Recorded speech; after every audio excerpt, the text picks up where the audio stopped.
Welcome to the second lecture in the MOOC lesson series on genocide of the Open University. In this brief presentation, we will analyze together the UN Convention on the Prevention and Punishment of the Crime of Genocide.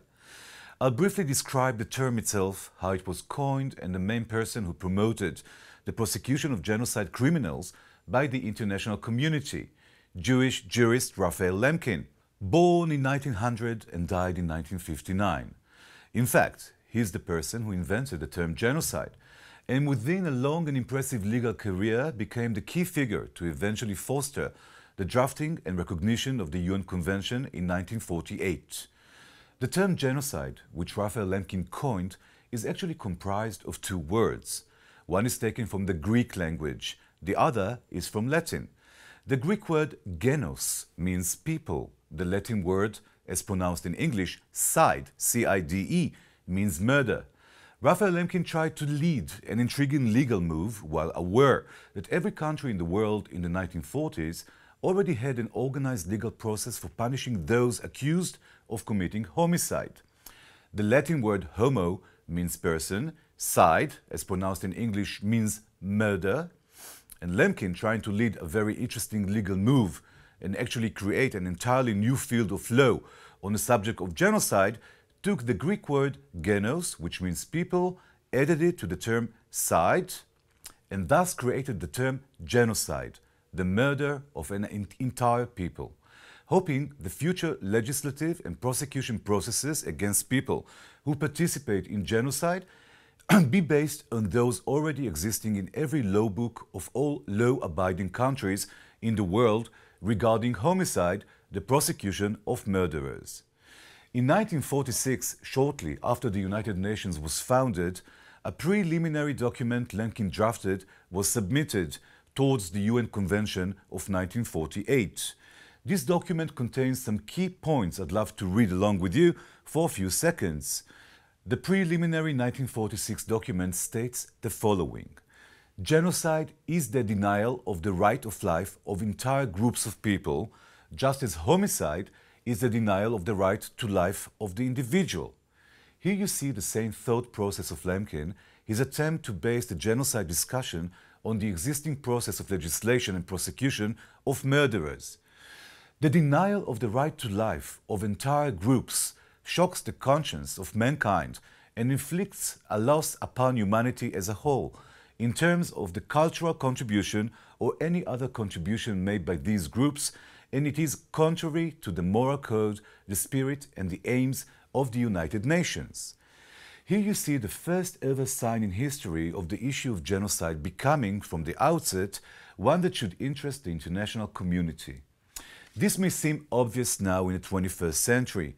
We must remember that this document was recognized only 1 year after the end of World War II, before which no genocide ever became the concern of the international community. If we recall that even this term, which is so commonly used today by the international community and in international public opinion, and that concepts of this kind never even existed before World War II in the public discourse, neither the private nor the international, we can therefore conclude that in fact the construction of this new international commonwealth is directly related to the subject of genocide awareness, mainly due to the trauma of the Holocaust of European and non-European Jewry during World War II. If I may, I will continue reading this preliminary document. Many cases of genocide crimes occurred when racial, religious, political or other kinds of groups were destroyed completely or in part. Here we see the text actually defining for us what genocide is. According to this preliminary UN document from 1946, genocide is the annihilation of a racial, religious, political or other group. Ultimately, as we are about to see in the final convention of 1948, there's a totally different definition of the human groups annihilated in cases of genocide. The political aspect, politically based annihilation, was removed, apparently under the pressure of the Soviet Union, which we all know came out of World War II as one of the two superpowers dominating the world, with a seat in the Security Council. And in the era of Stalin, who lived until 1953, They didn't really want to include the political aspect or political persecution in the UN Treaty. The punishment for these crimes is an international matter. Once again, the same principle. Genocide, although always done in a certain place, against a certain people by a certain people, cannot be solely a matter of that people in the place in question. Once perpetrated, genocide becomes an international matter. Therefore, the General Assembly confirms that genocide is a crime under international law, as it is condemned by the civilized world. Its perpetrators will be punished whether they are individuals, public officials, or governors. This too is an important point I want you to notice. If you recall, for example, the Eichmann Trial that took place in this country, in Israel, one of the main claims of Eichmann's defense was that he was just a small cog in the system. I was just following orders. That is, you can't hold me responsible for the Holocaust or the Nazi war crimes. I was just following orders as a small cog in the system. This preliminary UN document from 1946, as well as the 1948 Convention, states plainly that there is no such thing as being a small cog in the system. Even if you're an individual who takes part in genocide, even if you're just a soldier serving in the army and following orders, even if you're a governor or a public figure, you must take responsibility for your actions and you are fit to stand trial in this context. The UN Convention, adopted in December 1948, is based on this preliminary document that appears in our textbook, which, by the way, is uploaded on our website. Yair Oron's book, Thoughts on the Unconceivable, which actually discusses the theoretical aspects of the study of genocide. It's on page 24 in that book. I'll be happy to briefly review with you some of the major sections of this convention, which to this day is the core document regarding the war against genocide, its prevention and prosecution of criminals who participate in genocide. Section 2 in the convention defines genocide as follows. Under this convention, genocide means one of the following explicit actions done with the intent to exterminate, total or partial annihilation of a national, ethnic, racial, or religious group. Notice the change here compared to the document we read earlier, in which genocide defined as an attempt to destroy a religious, racial, or political group. The political aspect is omitted here, while the ethnic and national aspects not mentioned in the 1946 document are added. Ever since this version of the text was accepted to this day, these are the only groups that, if persecuted or facing genocide, the United Nations can consider as such facing genocide. In other words, since this convention was accepted in 1948, if we witness massive political persecution of groups of people, which sometimes results in the murder of tens of millions of people, which indeed happened in the Soviet Union during the dark times of the reign of Stalin, or mainland China under Mao Zedong's rule, it is not considered genocide according to the UN Convention, and that is very, very problematic. The section I just read states that genocide is an act committed with the intent to exterminate. This is another essential point regarding our perception of genocide.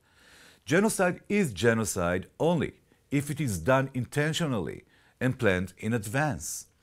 Genocide can't be a spontaneous act of violence, never mind its scope. It must be planned in advance, and usually, in over 90% of cases, it must be planned in advance by the ruling government in the country where it's perpetrated. Section 2 of the UN Convention specifies what is genocide actually. The killing of people who belong to a group, as well as causing serious physical or mental harm to the people who belong to that group, but also deliberately placing the group in living conditions that could lead to their physical destruction, in whole or in part. Meaning, if I imprison a large group of people and don't protect them from extreme weather conditions, neither intense heat nor severe cold, I could be accused of genocide. If I don't provide that imprisoned group with proper food, medical services, minimal sanitation conditions, etc., I could then too be accused of committing genocide, even if I do not kill them personally or immediately. Other things are considered genocide under the UN Convention, which counts imposing measures intended to prevent births within a group as genocide too. That is, if I separate the males and females of a certain group and prevent them from reproducing, I could be accused of genocide, even if I do not kill them instantly and physically. Genocide might also be the sterilization of men and women who belong to a particular group, if one wants to prevent the natural growth of the said group. But genocide is another thing too, the transfer of the children of the group to another group forcibly. It sounds a bit strange. What's all this about?